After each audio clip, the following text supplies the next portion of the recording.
Suntem precum surferii. Ori ești pe val, ori ești sub val. Nu există mijloc. Toată lumea vrea să fie marea liniștită. Bă, nu e tot timpul. Ca dovadă, aveam o viață liniștită, nu? A venit pandemia. Bun.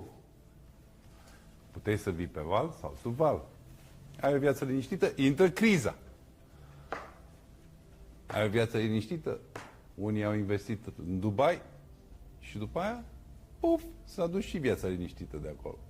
Și tot așa. Adică, bă, dacă după asta nu înțelegi că nu există cu adevărat o liniște absolută, înseamnă că trăiești degeaba.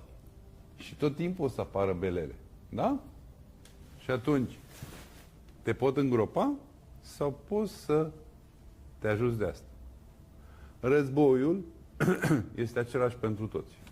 Unii mor ca proști, alții mor ca eroi, unii devin criminali de război și alții se îmbogătesc după urma tuturor. Iar noi ne putem alege încotro să fim.